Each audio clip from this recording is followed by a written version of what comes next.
بسم اللہ الرحمن الرحیم نحمدہ ونصلی ونسلم علی رسولہ الکریم۔ ظہور مہدی اور فتنہ دجال سے متعلق بطور تمہید میں آپ حضرات کے سامنے کچھ عرض کرتا ہوں، جس سے یہ سارے آپ حضرات کے ذہن میں جو اشکالات ہیں یہ انشاءاللہ رفع ہو جائیں گے۔ پہلی بات یہ ہے کہ امام مہدی کے ظہور سے پہلے امام مہدی کا جو آنا ہے وہ قرآن اور حدیث میں چند علامات پر مبنی ہے، جن علامات میں سب سے پہلے علامات زمنیہ ہیں۔ جب ایک زمانے میں امام مہدی کے علامات پائے جائیں کہ اس زمانے میں امام مہدی کا ظہور ہوگا تو تب جا کے ہم اس کو مہدی مانیں گے۔ اگر ایک شخص میں اس سے یہ قاعدہ سمجھ میں آیا کہ اگر ایک شخص میں امام مہدی کے اوصاف موجود ہیں لیکن وہ اس زمانے میں امام مہدی کے اوصاف موجود نہیں ہے تو ہم اس کو امام مہدی نہیں کہہ سکتے۔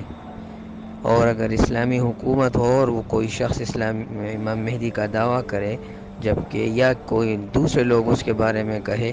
اور وہ زمانہ امام مہدی کا نہ ہو تو اس شخص کو ابو داؤد کی روایت میں چونکہ وہ مفارق عن الجماعہ ہے تو اس کو قتل کرنا چاہیے، ایما کان، چاہے وہ سید ہو، چاہے وہ بڑا شیخ ہو، چاہے وہ بڑا آدمی ہو،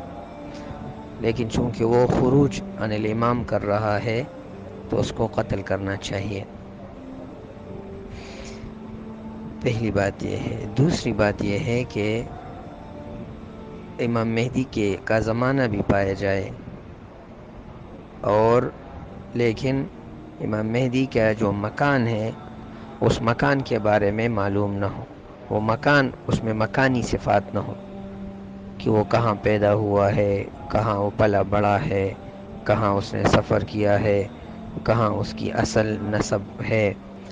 اور کہاں اس نے تعلیم حاصل کی ہے، کہاں سے اس کی تحریک شروع ہوئی ہے، وہ تحریک آگے جا کے ظہور مہدی پر ختم ہوئی ہے اور وہ انکار کر رہا ہے، لوگ زبردستی اس کو یعنی مہدی مان رہے ہیں، تو یہ صفات مکانیہ ہونے ضروری ہیں۔ تیسری بات یہ ہے کہ صفات سیاسیہ ہونے ضروری ہے کہ جس زمانے میں امام مہدی آئے تو امام مہدی کے ظہور کے لیے سیاسی طور پر معاملہ وہ ہموار ہو۔ اگر سیاسی طور پر امام مہدی کے ظہور کے لیے معاملہ ہموار نہ ہو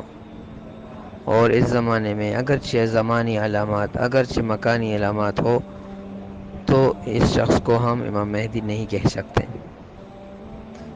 چوتھی بات یہ ہے کہ امام مہدی کے ظہور سے پہلے اور امام مہدی کے ظہور کے دوران امام مہدی میں اور زمانے میں اور افراد میں شرعی صفات کا ہونا ضروری ہے۔ اگر شرعی صفات ہوں گے اور یہ سابقات صفات بھی ہوں گے تب یہ امام مہدی ہوں گے۔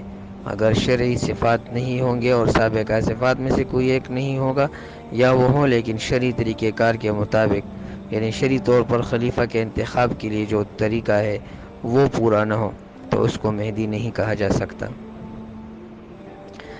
اور اسی طرح تکوینی علامات کا ہونا ضروری ہے، یعنی امام مہدی کا زمانہ، امام مہدی کا مکان، امام مہدی کے ظہور سے پہلے سیاسی اور شرعی اور مکانی اور اس کے ساتھ تکوینی صفات۔ تکوینی صفات کا مطلب یہ ہے کہ جیسے کہ یعنی اس زمانے میں آسمان اور زمین کی کیا صورتحال ہوگی، فضاؤں کی کیا حالت ہوگی، پانی کی کیا حالت ہوگی، دریاؤں کی کیا حالت ہوگی، بارشوں کی کیا حالت ہوگی اور کڑک اور جڑک اور بجلی اور اس کی کیا حالت ہوگی اور لوگوں کے اخلاق کی کیا حالت ہوگی، لوگوں کے عادات کی کیا حالت ہوگی۔ یہ اگر وہی ہے جو ظہور مہدی کے بارے میں بیان ہوئے حدیث میں تب جا کے ہم کہیں گے کہ یہ زمانہ، یہ مکان، یہ علامات شخصیہ، یہ زمانیہ، یہ مکانیہ، یہ سیاسیہ، یہ شرعیہ، یہ تکوینیہ، یہ موجود ہے۔ اور اس کے بعد علماء، ان میں سے ہر عالم کے ہاتھ پر 313 لوگوں نے بیعت کیا ہو، جیسے کہ اہل حل و عقد ہوتے ہیں، تو ان کا یہ اہل حل و عقد کی جگہ پر ہو گئے۔ اور اہل حل و عقد کے لیے یہ جائز ہے کہ وہ کسی میں اگر جو مطلوبہ شرائط ہیں وہ شرائط اس میں پائے اور اس کے ہاتھ پر بیعت کرے، تو اس صورت میں جو 75 تقریباً علامات ہیں یا 74 علامات ہیں، وہ 74 یا 75 علامات اس شخصیت میں موجود ہو پائے تو، اور یہ سابقہ شرائط بھی موجود ہو، اور وہ بیعت سے انکار کرے اور لوگ ان کو اصرار کرے، ان کو مجبور کرے، اور لوگوں کو ان سے پہلے تعارف ہو اور ان کے تقوی سے، طہارت سے، الہیت سے خوب واقف ہوں، پہلے سے وہ امامت کے مرتبے پر فائز ہو، یعنی سید ہو، یعنی فاطمی ہو، حسنی ہو، حسینی ہو، اور شرعی طریقے پر مکمل اس کا شرعی طریقے سے کے مطابق وہ اہل سنت اور کے نزدیک متفقہ شخصیت ہو، اور وہ کسی جماعت سے، کسی تنظیم سے بغض نہ رکھتا ہو، نہ کسی جماعت یا تنظیم سے یعنی وابستہ ہو، ایسا وابستگی کہ وہ شرعی کے امور کی مخالفت اس سے کا ارتکاب آتا ہو، اور لوگوں کی اس سے عقیدت ہو جائے اور لوگ اس کی خلافت پر پھر متفق ہو جائے، تو پھر یہ شخص خلیفہ بھی ہوگا اور امام بھی ہوگا۔ خلیفہ یعنی مسلمانوں کی بادشاہت کا ذمہ یہ ہوگا، ذمہ دار ہوگا، اور امامت یعنی امام بھی ہوگا، یعنی شرعی امور کے اعتبار سے جو علماء کا کام ہے، اجتہاد، حدیث، فقہ، لغت، جو امور ہیں جو علماء کی ذمہ داری ہے، تو یہ دونوں ذمہ داری اس ایک شخص میں آئے گی، جیسے کہ داؤد علیہ السلام اور سلیمان علیہ السلام میں دونوں آئی تھی، یا